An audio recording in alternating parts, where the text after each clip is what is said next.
இந்த கோயிலுக்கு பேர் ஸ்ரீ சனி மகாத்மா சுவாமி டெம்பிள், டோமுலூரு, பெங்களூரு 71. நல்ல பேரை பார்த்துங்க, அந்த இடத்துல பார்த்துருவாங்க. இப்போ அதை பற்றி தான் சொல்ல போகிறேன் உங்களுக்கு. சாமியே வரம் கொடுத்தாலும் பூசாரி வரம் கொடுக்க மாட்டான் அப்படின்னு சொல்லுவாங்க தெரியுமா உங்களுக்கு. அதனால் முதல்ல நம்ம சாமியை பார்க்குறது பூசாரியை பார்த்துருவோம். யார் இவர் தான் காகம். நல்லா பார்த்துக்க, காகத்வஜா வித்மிக, அந்த அது அப்புறம் சொல்கிறது காயத்ரி. இந்த காகத்தை பார்த்திங்களா, இதுதான் வாகனம். அந்த சனீஸ்வர பகவானுடைய சன்னதிக்கு நேர் எழுத்தாப்பில் அப்படியே இருக்காது. அதே காமிக்கிறவங்க இன்னொன்று காமிக்கிற பாருங்க. இதுலேயே குழந்தைகளே நல்லா பார்த்துங்க, இவர் தான் சனீஸ்வரன். சனீஸ்வரன் சொல்லியா, சனீஸ்வரன். அது மெதுவாக நடக்கக்கூடியவர், கால் சற்று ஊனமானவர். அதனால் சனீஸ்வரன் சொல்கிறது, சனீஸ்வரவான்னு சொல்கிறோம். இன்றைக்கி சனிக்கிழமைங்கிறதுனால எடுத்திருக்கேன். நான் பெங்களூர் போகிறதே டோமுலூரில் நான் பார்த்த கோயிலை ஆன்மீக அன்பர்களில் காண்பிக்கணும்னு தான் எடுத்திருக்கேன். பெங்களூர் போனால் அவசியம் இந்த கோயிலை பார்த்துட்டு வாங்க, ஓகேயா. இது ரொம்ப ரொம்ப விசேஷமான கோயில். இது கோயிலுக்கு பேர்லேயே அந்த தெருவே போய் வச்சுருக்காங்க, பார்த்துங்க. இது மேலேயே காமிச்சிடும் உங்களுக்கு. இப்படி தான் இருக்காது பார்க்குறதுக்கு, ஓகேயா. நல்லா பார்த்துங்க, வேண்டிங்க சுவாமி வேண்டிங்க. நான் சொல்லிருக்கேன் இல்லையா, இந்த சுவாமியை ஸ்துதி பண்ணாக்க சந்தோஷப்படுவார்னு.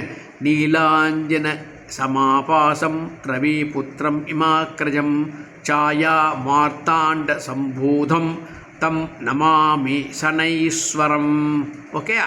ரைட்டு. இப்போ சில பேர் சொல்லுவாங்க, இது சம்ஸ்கிருதத்தை சொல்லணுமா தமிழில் சொல்ல வேண்டாமான்னு சிலர் கேட்பாங்க. அதாவது சில ஸ்லோகங்கள்லாம் அந்த காலத்தில் சம்ஸ்கிருதம்லாம் சொல்லியிருக்கு. இப்போ பைபிள் அப்படின்னாக்க, பைபிள் வந்து இப்போ பல மொழிகளில் மொழிபெயர்க்கப்பட்டாலும் அது ஒரிஜினல் என்ன தெரியுமா, ஹீப்ரு.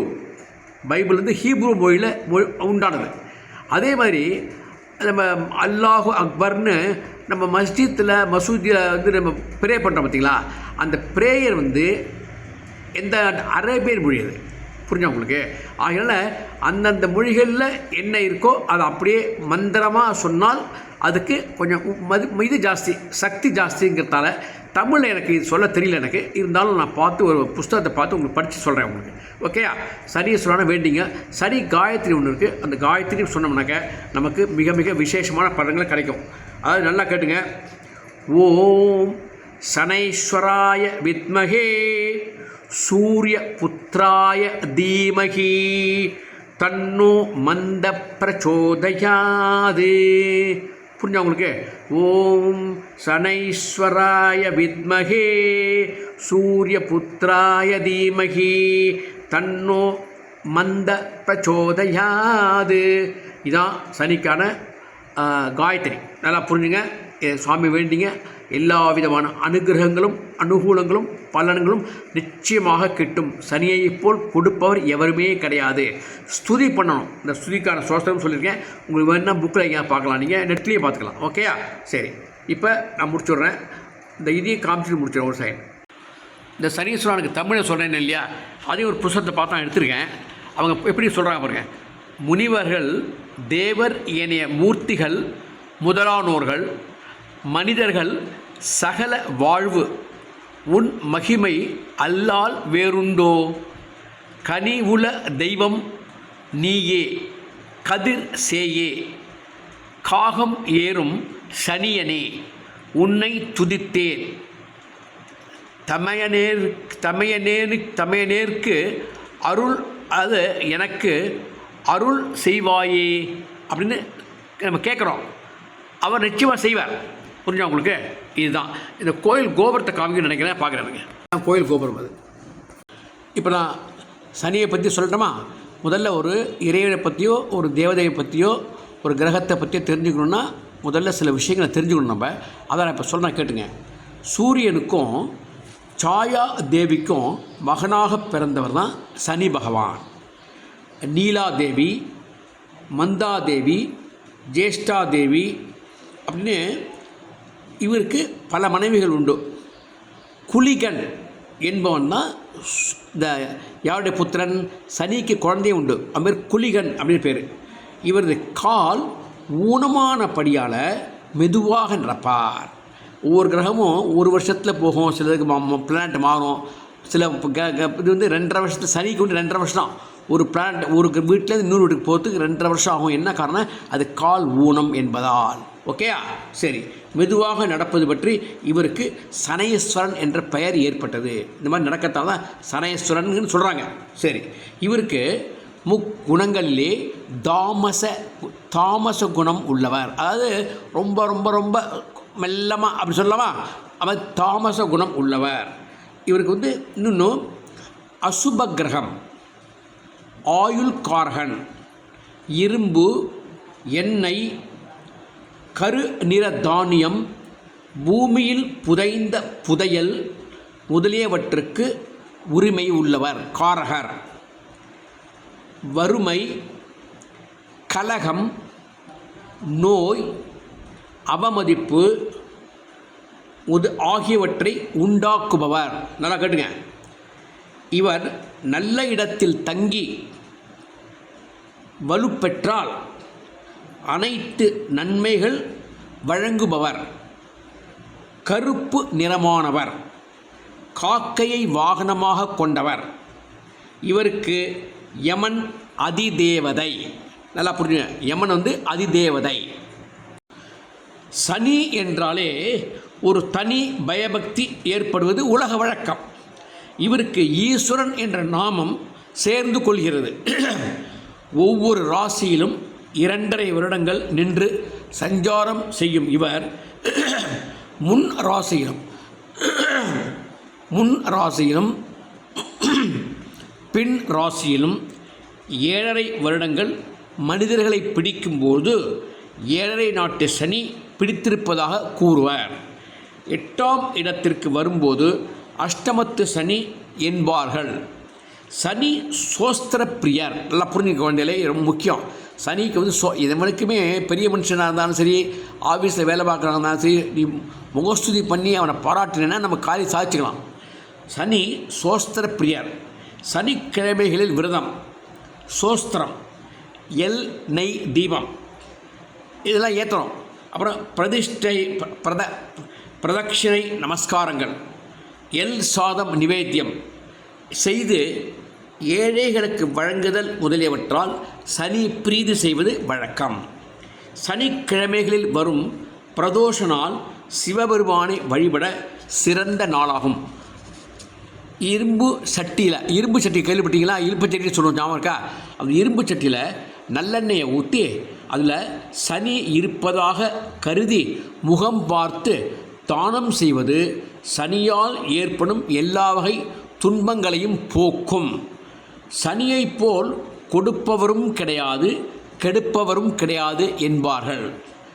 மலரிலே கரு நீலத்தையும், இரத்தினங்களிலே நீலக்கல்லையும், தானியத்திலே எல்லையும், உலோகத்திலே இரும்பையும், சமித்திலே வன்னியையும், நிவேதனத்திலே அன்னத்தையும் இவர் பிரீதியாக ஏற்கிறார். ஆஞ்சநேயரை அர்ச்சித்தல், நீலக்கல் அணிதல், கருப்பு வஸ்திர தானம், தானம் கொடுத்தல் முதலியவற்றால் சனி கிரக தோஷம் நிவர்த்தியாகும்.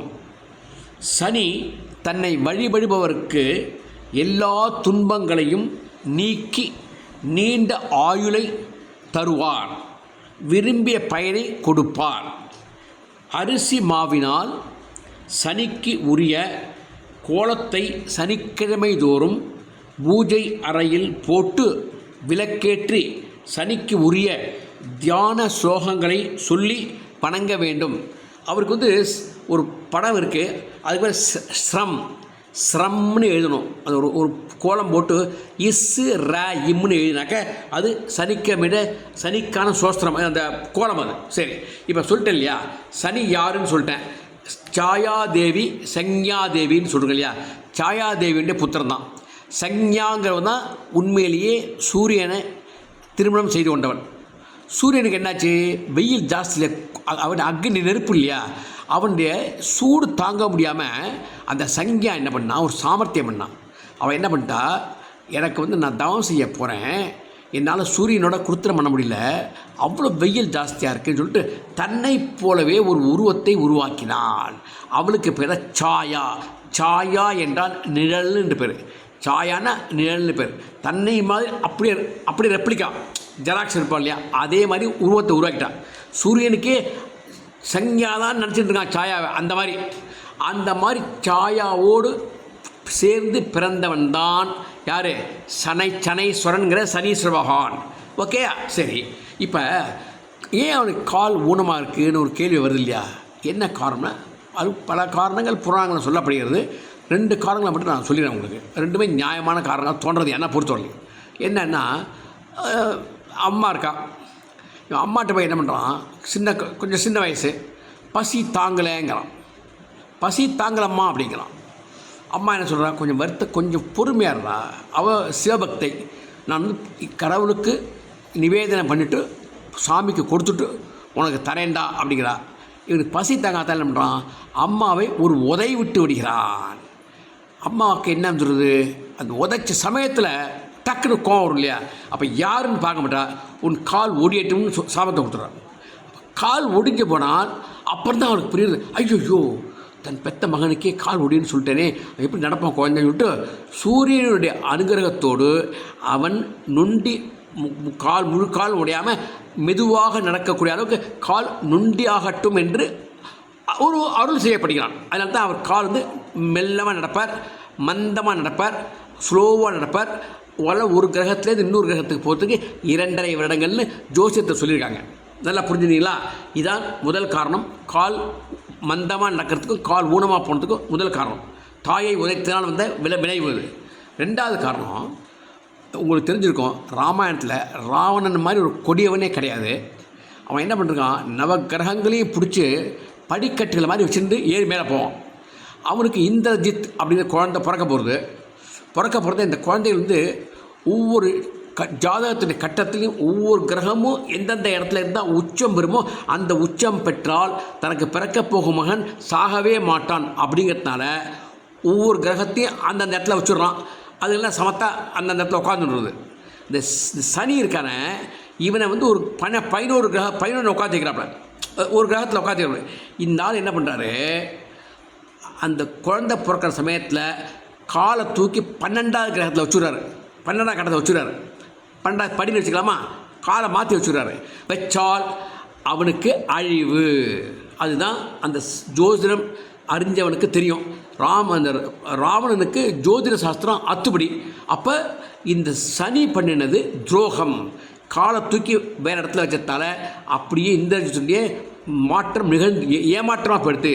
அந்த கோபத்தில் கதையால் காலை ஒரு தட்டு அடித்தான். அதில் கால் உடைந்து விட்டது என்றும் சொல்லப்படுவது உண்டு. எப்படியோ சனியை சோஸ்திரம் செய்தால் அவன் அவ்வளவு சந்தோஷப்பட்டு எல்லாவித நன்மைகளையும் கொடுப்பான். அது என்ன சோஸ்திரம் நான் சொல்லிடுறேன்.